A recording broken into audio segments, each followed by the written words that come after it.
आज हम लोग वैद्युत द्विध्रुव के बारे में पढ़ेंगे, इलेक्ट्रिक डाइपोल के बारे में। तो इलेक्ट्रिक डाइपोल होता क्या है? तो दो समान परिमाण और विपरीत प्रकृति के बिंदु आवेशों को अत्यंत निकट रखने पर बना निकाय वैद्युत द्विध्रुव कहलाता है।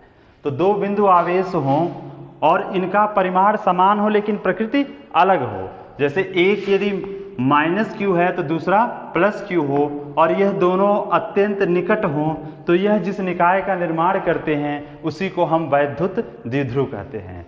जैसे ऐसे अणु जिनके एक सिरे पर धनावेश और दूसरे सिरे पर समान परिमाण का ऋणावेश हो, जैसे हम लोग इसमें ले सकते हैं HCl, ये भी क्या है? आपका एक वैद्युत द्विध्रुव है। H2O, ये भी है। अगला NH3CH4CO2, ये सब वैद्युत द्विध्रुव होते हैं। समान रूप से देखा जाए तो किसी परमाणु में उसके धनावेश का केंद्र, मतलब उसका नाभिक, और इलेक्ट्रॉनों के ऋणावेश का जो केंद्र होता है वो दोनों समपाती होता है, एक ही उनका केंद्र एक ही होता है। इस कारण से परमाणु वैद्युत द्विध्रुव नहीं होता। परंतु जब हम परमाणु को वैद्युत क्षेत्र में रखते हैं तो धनावेश और ऋणावेश पर विपरीत दिशा में वैद्युत बल कार्य करने लगता है। धनावेश पर दूसरी तरफ, ऋणावेश पर दूसरी तरफ बल कार्य करता है, जिसके कारण से उसके जो केंद्र हैं वो संपाती ना होकर कुछ विस्थापित हो जाते हैं। इस कारण परमाणु वैद्युत द्विध्रुव बन जाता है। जब उसके ऊपर बल कार्य करेगा तो धन आवेश पर दूसरी तरफ और ऋण आवेश पर दूसरी तरफ बल कार्य करता है, जिससे वह संपाती ना होके धनावेश एक तरफ और ऋण आवेश दूसरी तरफ विस्थापित हो जाता है और वह एक द्विध्रुव का निर्माण करता है। तो वैद्युत द्विध्रुव क्या है? तो दो समान परिमाण और विपरीत प्रकृति के बिंदु आवेशों को अत्यंत निकट रखने पर बना निकाय वैद्युत द्विध्रुव कहलाता है। अब ध्यान दें, अगला इसमें जो टॉपिक है वह है वैद्युत द्विध्रुव आघूर्ण। वैद्युत द्विध्रुव आघूर्ण। तो वैद्युत द्विध्रुव आघूर्ण की बात करें, इलेक्ट्रिक डाइपोल मोमेंट,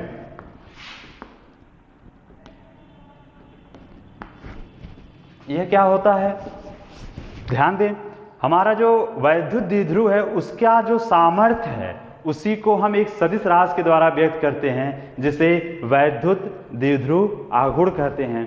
परिभाषा पे आए तो किसी वैद्युत द्विध्रुव का आघूर्ण उसके किसी एक आवेश के परिमाण और आवेशों के बीच की दूरी के गुणनफल के बराबर होता है।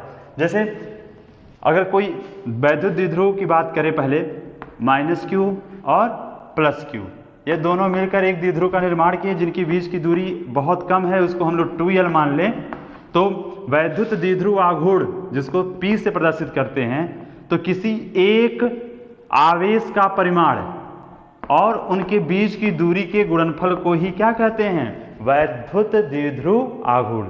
कोई एक आवेश का परिमाण और उनके बीच की दूरी का गुणनफल वैद्युत द्विध्रुव आघूर्ण कहलाता है। वैद्युत द्विध्रुव आघूर्ण एक सदिश राशि है, तो इसको सदिश रूप में हम इस तरह से प्रदर्शित कर सकते हैं। अब आगे इस पे देखें कि इसका मात्रक क्या होगा। तो Q का मात्रक कूलाम और L लंबाई है, तो इसका मात्रक मीटर हो गया। तो इस तरह से इसका मात्रक हो जाएगा कूलाम मीटर।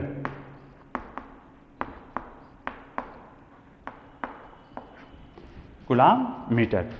अब ध्यान दें, अब मात्रक हो गया। अब इसकी दिशा की बात करें तो द्विध्रुव की दिशा किधर होगी? द्विध्रुव आघूर्ण की दिशा किधर होगी? तो इसकी दिशा माइनस आवेश से प्लस आवेश की ओर होता है। द्विध्रुव आघूर्ण की दिशा माइनस ऋणावेशित आवेश से धनावेशित की ओर होता है। इस तरह से इसका ध्यान रखिएगा।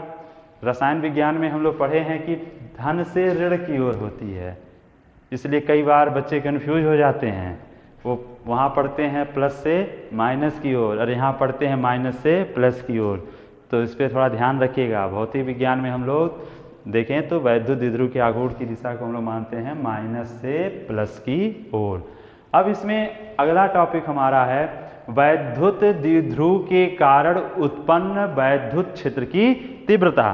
तो वैद्युत द्विध्रुव के कारण उत्पन्न वैद्युत क्षेत्र की तीव्रता, तो द्विध्रुव है आपको मालूम है कि आवेश तो है ही, आवेश है ही, तो आवेश है तो वैद्युत क्षेत्र होगा ही। तो इसके कारण वैद्युत क्षेत्र की तीव्रता हमको ज्ञात करना है। तो द्विध्रुव के कारण वैद्युत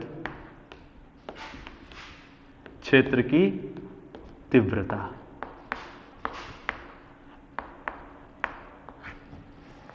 ध्यान दें।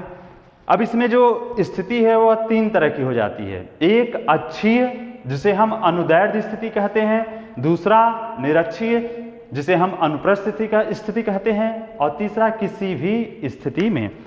इसको समान रूप से पहले समझ लें कि अक्षीय, निरक्षीय और यह कोई भी स्थिति है क्या। तो यह पहला आवेश -q और यह दूसरा आवेश +q, ये दोनों मिलकर एक द्विध्रुव का निर्माण करते हैं। तो इस द्विध्रुव के अक्ष के अनुदिश किसी बिंदु पर, चाहे इधर चाहे इधर, हमें वैद्युत क्षेत्र की तीव्रता ज्ञात करनी हो तो यह अच्छी स्थिति है, या इसी को अनुदैर्ध्य स्थिति कहेंगे। दूसरा हो गया कि इसके अक्ष के लंबवत, चाहे इधर हम लोग निकालें वैद्युत क्षेत्र की तीव्रता, तो यह आपकी निरक्षीय स्थिति हो गई। और तीसरा कहीं भी हो, चाहे हमको यहाँ निकालना हो, चाहे यहाँ निकालना हो, किसी भी स्थिति में निकालना हो। तो इस तरह से तीन कंडीशन यहाँ पे होते हैं, एक अक्षीय, दूसरा निरक्षीय और तीसरा जनरल कंडीशन किसी भी स्थिति में। तो हम लोग पहला लें अक्षीय स्थिति में। तो अक्षीय स्थिति में क्या करेंगे, ध्यान दें। पहला आवेश -q, दूसरा आवेश +q, यह एक द्विध्रुव का निर्माण करते हैं। इनका मध्य बिंदु को हम लोग O मान लें, ठीक है। ये पहला आवेश, दूसरा आवेश, दो आवेश हो गए। अब हम इनके मध्य बिंदु से r दूरी पर कोई बिंदु है, इसके अक्ष के अनुदिश मान लेते हैं कि बिंदु P है, यहाँ पर हमें ज्ञात करना है वैद्युत क्षेत्र की तीव्रता। तो आप लोग जानते हैं कि द्विध्रुव के दोनों आवेशों के बीच की दूरी को हम लोग 2l मानते हैं। तो इतनी दूरी कितनी हो जाएगी, l, और यह इतनी दूरी भी क्या हो जाएगी, l। तो ये जो आवेश आपने लिया है, एक का नाम हम लोग डाल दें यहाँ पर A और एक का नाम दे दें B, A और B। तो आवेश A मतलब ये +q आवेश के कारण वैद्युत क्षेत्र की तीव्रता की बात करेंगे तो क्या होगा, यहाँ देखिए क्षेत्र की दिशा आपको ज्ञात करना है। तो कल आपको बताया गया था कि करना क्या है कि एक धन परीक्षण आवेश को यहाँ लीजिए, धन परीक्षण आवेश को यहाँ पे रखिए और देखिए उसके ऊपर बल किधर लगता है। जिधर बल की दिशा होगी वही क्षेत्र की दिशा होगी। तो इस आवेश के कारण यहाँ क्षेत्र की दिशा की बात करें तो यहाँ धन आवेश रखेंगे, तो धन आवेश और यह भी धन आवेश है, प्रतिकर्षण का बल होगा, तो क्षेत्र की दिशा यह हो गई। तो ए पर स्थित आवेश के कारण यह क्षेत्र की दिशा हो गई। अब हम ये दूसरा बी पर स्थित जो आवेश है -q, इसके कारण क्षेत्र की दिशा ज्ञात करना है। तो फिर हम क्या करेंगे, धन परीक्षण आवेश लेंगे यहाँ पर बिंदु P पर और देखेंगे कि इसके द्वारा बल किधर लगता है। तो माइनस है और यहाँ पे हम धन आवेश रखते हैं, तो धन आवेश पर माइनस के कारण कैसा लगेगा, आकर्षण का बल। तो बल की दिशा यह होगी तो क्षेत्र की भी दिशा यही हो जाएगी। तो B के कारण क्षेत्र की दिशा यह होगी। तो A के कारण EA और B के कारण EB। तो यह दोनों जो क्षेत्र हैं ये विपरीत दिशा में है, परिणामी हमें ज्ञात करना होगा।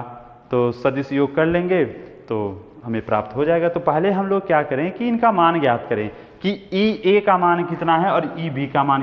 क्षेत्र EA का मान पहले ज्ञात करेंगे तो EA बराबर क्या हो जाएगा, 1/4 pi epsilon not K into Q/r², मतलब कि बीच की दूरी।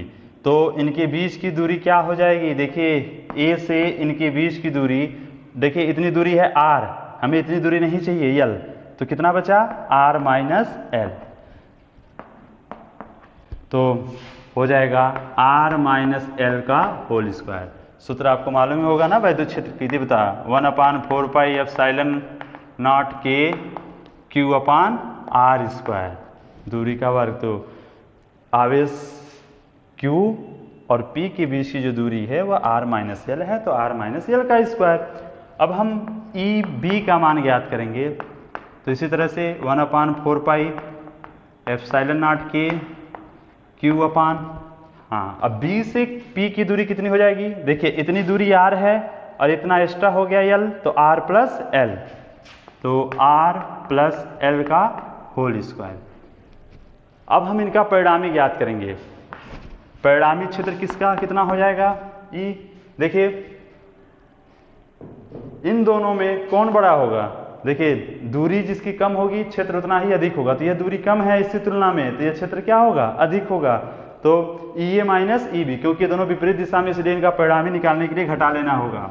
ई ए माइनस ई बी, ई ए का मान हो गया 1/4 पाई एप्सिलॉन नॉट के Q upon R minus L, और ई बी का मान हो जाएगा 1/4 पाई एप्सिलॉन नॉट के Q upon R plus L का होल स्क्वायर, ये होल स्क्वायर है। तो अब हम इसमें कॉमन ले लेंगे 1/4 पाई एप्सिलॉन नॉट के into Q 1/r minus L का whole square minus 1/r plus L का whole square. 1/4 pi epsilon naught के क्यू, एलसीएम क्या हो जाएगा? r माइनस एल का whole square into R plus L का होल स्क्वायर। तो यहाँ हो जाएगा r माइनस एल स्क्वायर से करेंगे तो r plus L square minus r minus L square.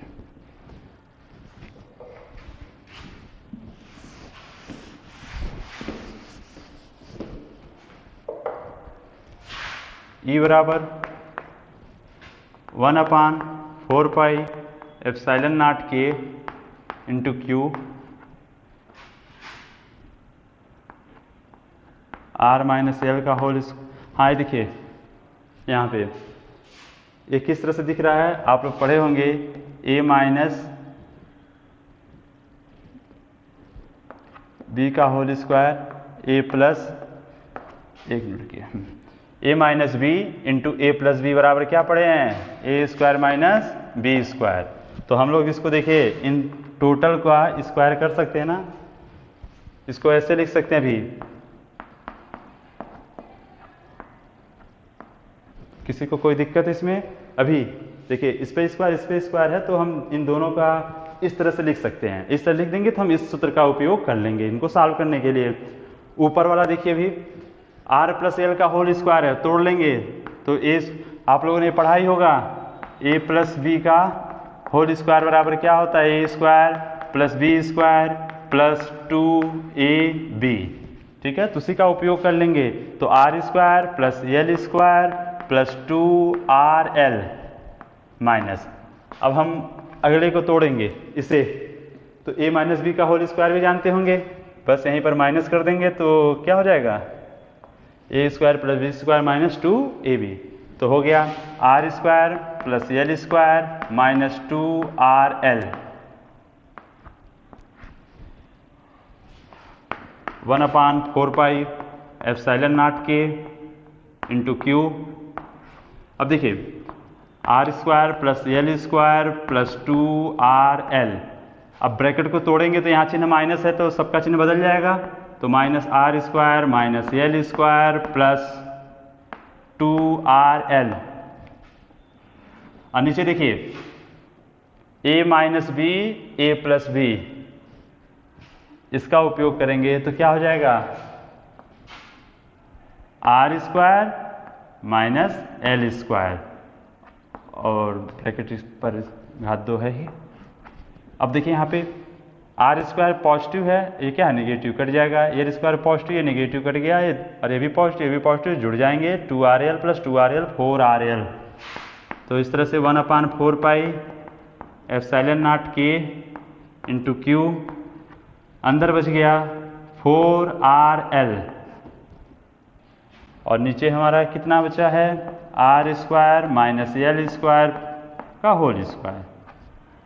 ठीक है, अब हम Q को अंदर ले जाएंगे, और हम लोग एक चीज जानते हैं, और देखिएगा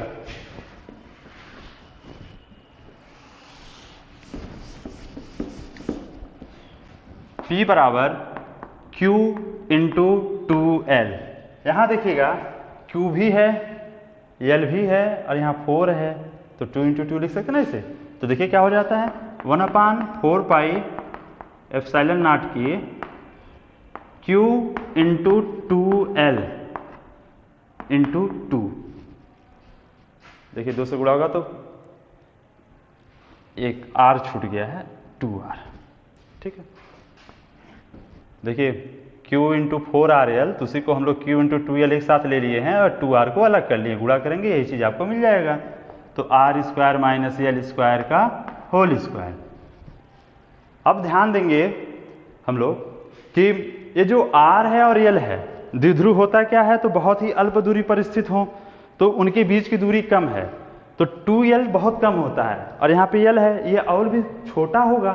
यदि R की तुलना में L बहुत छोटा होता है तो स्क्वायर करेंगे तो L स्क्वायर नगण्य हो जाएगा। R square is much greater than L square. इस स्थिति में हम लोग L को नगण्य मानकर छोड़ देंगे। जब L को छोड़ेंगे L स्क्वायर को तो क्या मिल जाएगा, E बराबर 1/4 पाई एप्सिलॉन नॉट के इंटू, ये देखिए Q इंटू 2L की जगह पर क्या लिखेंगे, P into 2R upon R square का स्क्वायर। तो हो जाएगा यह 1/4 पाई एप्सिलॉन नॉट के into P 2P into R। इसको 2 को आगे कर लें और नीचे तोड़ देंगे तो R पर घाते 4 हो गया, एक कट जाएगा तो क्या मिल जाएगा 1/4 पाई एप्सिलॉन नॉट के 2P अपॉन R क्यूब। इस तरह से अच्छी स्थिति में द्विध्रुव के केंद्र से R दूरी पर वैद्युत क्षेत्र की तीव्रता E बराबर 1/4 पाई एप्सिलॉन नॉट के into 2P upon R cube, ये हमें प्राप्त हो जाएगी। और निर्वात की बात करेंगे तो यही K की जगह पर 1 कर लेंगे तो E बराबर 1/4 pi epsilon not 2P upon R cube. इस तरह से हम लोगों ने अच्छी स्थिति या अनुदैर्ध्य स्थिति में, इसी को tan A स्थिति भी कहते हैं, वैद्युत क्षेत्र की तीव्रता को हम लोगों ने ज्ञात कर लिया। अब अगला है वैद्युत क्षेत्र की, वैद्युत द्विध्रुव की निरक्षीय अथवा अनुप्रस्थ स्थिति में वैद्युत क्षेत्र की तीव्रता। तो आपको बताए हैं शुरुआत में ही कि निरक्षीय स्थिति क्या होती है। तो निरक्षीय स्थिति का मतलब हो गया कि जो द्विध्रुव है एक -Q और एक +Q और यह दोनों अल्प दूरी 2L पर स्थित हैं, तो इनके अक्ष के लंबवत किसी बिंदु P पर वैद्युत क्षेत्र की तीव्रता आपको ज्ञात करनी है। तो देखिए इसको हम लोग A माने और इसको B, मूल बिंदु को O मान लेते हैं। तो बिंदु P पर वैद्युत क्षेत्र की तीव्रता ज्ञात करनी है तो एक एक करके हम लोग पहले A पर स्थित आवेश के कारण क्षेत्र निकालें और B पर स्थित आवेश के कारण, फिर उनका हम लोग अध्यारोपण के सिद्धांत से परिणामी ज्ञात कर लेंगे। तो A पर स्थित आवेश के कारण वैद्युत क्षेत्र की तीव्रता, तो यहाँ पर हम धन परीक्षण आवेश रखेंगे, देखेंगे कि उसके ऊपर बल किधर लगता है, तो ये भी पॉजिटिव, यहाँ भी पॉजिटिव, तो किधर लगेगा, प्रतिकर्षण बल। तो इसको मिलाने वाली रेखा के अनुदिश बाहर की ओर हो गया, तो यह हो गया EA, A पर स्थित आवेश के कारण लगने वाला बल, तो उसके कारण उत्पन्न क्षेत्र EA। अब B पर देखें तो B पर -Q आवेश है, तो इसके कारण क्षेत्र की दिशा क्या होगी, तो यहाँ धन परीक्षण आवेश लेंगे तो धन आवेश, और यहाँ पर ऋण आवेश है तो आकर्षण का होगा। इनको मिलाने रेखा के अनुदिश नीचे की ओर, तो क्षेत्र की दिशा हो गई EB। ये अब ध्यान दें, हम लोग EA और EB का मान निकालेंगे। यदि मान लेते हैं कोण कितना है, थीटा, ठीक है, तो हम लोग ज्ञात करें कि चूंकि देखिए वैद्युत क्षेत्र का जो सूत्र होता है E बराबर 1/4 पाई एप्सिलॉन नॉट के Q अपॉन R स्क्वायर, ये सूत्र है, इसी का उपयोग करना है। तो हम लोग ये मान लें कि इन दोनों से, इनके मध्य बिंदु से ये बिंदु कितनी दूरी पर है, R दूरी पर है, ये दूरी R है, इतनी दूरी कितनी हो जाएगी L, इतनी दूरी L, क्योंकि टोटल कितना है 2L, इतना हो जाएगा L। ये दूरी R दूरी पर वैद्युत क्षेत्र की तीव्रता ज्ञात करनी है। आधार L और लंब R है, कर्ण का मान ज्ञात कर सकते हैं पाइथागोरस प्रमेय से। इसका मान कितना हो जाएगा, कर्ण कितना होगा, √r² प्लस l²। ठीक है, अब देखिए इसी का उपयोग करेंगे तो ए पर स्थित आवेश गाढ़ वैद्युत क्षेत्र की तीव्रता E A का मान हो जाएगा 1/4πε0 K Q/r²। दूरी कितनी है, r² प्लस s² का l² का होल स्क्वायर करेंगे हम लोग तो हो जाएगा r² प्लस l²। इसी तरह से EB का मान निकालेंगे, इसके लिए भी दूरी उतनी ही है तो हो जाएगा 1/4πε0 K Q/r² प्लस l²। दोनों बराबर हैं, आपको मालूम जब दोनों बराबर है तो इनका परिणाम इनके ठीक बीचों बीच में होगा। उसको कैसे निकालेंगे, तो घटक में वियोजित करके। यदि यह कोण थीटा है तो यह कोण भी क्या होगा, थीटा, और यह भी क्या होगा, थीटा होगा। तो अब हम इसको वियोजित करेंगे, चलिए हम इधर की वियोजित कर दें इसे।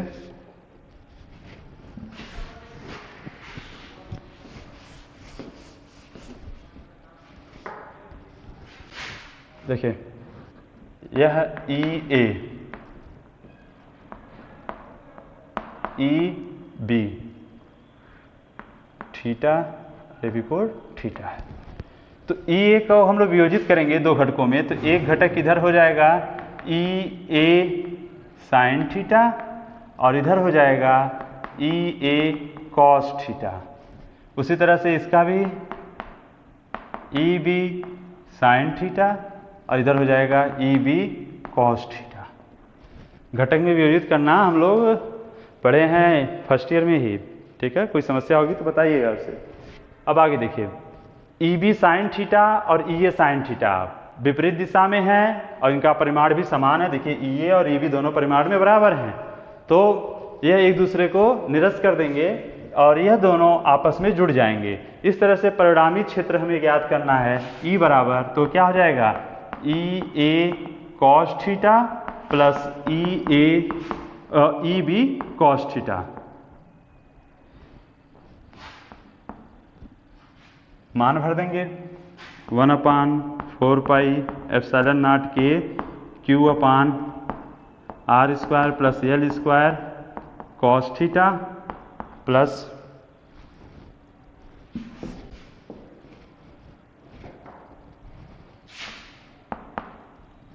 1/4πε0 K Q/r² प्लस l²। इसमें कॉमन हो गया 1/4π, या देखिए कॉमन करने की क्या जरूरत है, दोनों देखिए एक चीज़ छूट गया यहाँ पे, देखिए कॉस थीटा दोनों बराबर हैं, जुड़ जाएंगे तो हो जाएंगे 2 × 1/4πε0 K Q/r² plus l² cos theta. अब अगला काम है कॉस थीटा का मान निकालना। देखिए यहाँ पे इस त्रिभुज को हम ले समकोण त्रिभुज, तो कॉस थीटा का सूत्र क्या होता है, आधार बटा कर्ण। तो आधार कितना है यहाँ पर l और कर्ण कितना है r² प्लस l² का √। ठीक है, तो मान भर देंगे इसका, तो 2 × 1/4πε0 K Q/r² प्लस l² और कॉस थीटा का मान क्या हो जाएगा, आधार बटा कर्ण। आधार है l और कर्ण है r² प्लस l² पर घात 1/2। √ को हम ऐसे लिखते हैं। अब देखिए इसको हम लोग सॉल्व करेंगे तो क्या हो जाएगा, E बराबर, इस 2 को हम लोग यहाँ पे भेज दें तो 1/4πε0 K × 2Q और यह देखिए L, 2QL अपॉन, देखिए इस पर घात 1 है, इस पर घात 1/2 है, आधार बराबर है, घात जुड़ जाएंगे तो r² प्लस l² पर घात 1 प्लस 1/2। ठीक है, तो हो गया 1/4πε0 K 2QL, P के बराबर होता है तो P/r² प्लस l² और ये इसको जब करेंगे तो 3/2। अब देखिए E का मान ये आपको प्राप्त हुआ, लेकिन हमें मालूम है कि यल R की तुलना में छोटा है, तो जब स्क्वायर करेंगे तो और छोटा हो जाएगा, मतलब R square is much greater than L square. इस स्थिति में हम लोग L स्क्वायर को नगण्य मानकर छोड़ देंगे, तो हो जाएगा E बराबर 1/4πε0K, और ये हो जाएगा P/R स्क्वायर पर घात 3/2, 2 से 2 कट जाएगा, तो हो जाएगा E बराबर 1/4πε0K P/R³। ठीक है, तो निरक्षीय स्थिति में हमें मिला है E बराबर 1/4πε0K P/R³, और हम लोग इससे पहले अच्छी स्थिति में निकाले थे, तो E बराबर 1/4πε0K 2P/R³। इसको हम लोग व्यवस्थित ऐसे लिख सकते हैं, E अच्छीय बराबर क्या मिला था, 1/4πε0K 2P/R³। यह अच्छी स्थिति मिला था। और E निरक्षीय स्थिति में हमको क्या प्राप्त हुआ है, वहाँ देखिए 1/4πε0K P/R³। आप इन दोनों की तुलना करें तो आप देख रहे हैं कि निरक्षी की तुलना में अच्छी स्थिति में वैद्युत क्षेत्र की तीव्रता कितनी अधिक है, 2 गुनी अधिक है। इस तरह से अगर हमें निरक्षी स्थिति में वैद्युत क्षेत्र की तीव्रता मालूम हो तो अच्छी स्थिति में निकाल सकते हैं, और अच्छी में मालूम है तो निरक्षीय में निकाल सकते हैं। इसके लिए क्या कर दें हम लोग, दोनों को भाग दे देंगे, तो क्या हो जाएगा, E अच्छीय बटा E निरक्षीय बराबर, देखेंगे 1/4πε0K P और R³ ये सब कट जाएंगे, तो ऊपर बच जाएगा 2 और नीचे बचेगा 1। तो इस तरह से E अच्छीय बराबर 2 गुणे E निरक्षीय। इसको भी आप लोग तैयार कर लीजिएगा। अगर अच्छी या निरक्षी किसी एक स्थिति में आपको वैद्युत क्षेत्र की तीव्रता दिया गया है, तो आप अच्छी पूछा जाए या निरक्षी, उसका आप लोग याद कर सकते हैं, तो इसे ध्यान में रखेंगे। इस तरह से आज हम लोग वैद्युत द्विध्रुव क्या होता है इसके बारे में पढ़े हैं। जब दो आवेश, एक पॉजिटिव और एक निगेटिव, और परिमाण में क्या हो, दोनों बराबर हों, अल्प दूरी पर स्थित हों, तो जिस निकाय का निर्माण करते हैं उसे हम लोग वैद्युत द्विध्रुव कहते हैं। द्विध्रुव आघूर्ण क्या है, तो वैद्युत द्विध्रुव का सामर्थ्य। फिर हम लोग वैद्युत द्विध्रुव के कारण वैद्युत क्षेत्र की तीव्रता निकाले हैं अच्छी और निरक्षी स्थिति में। तो यह अच्छी निरक्षी स्थिति के जो सूत्र है इसको ध्यान में रखेंगे और इस पर आधारित प्रश्नों को सॉल्व करेंगे, और कल हम लोग इस पर कुछ न्यूमेरिकल को और सॉल्व करेंगे, देखेंगे। ठीक है।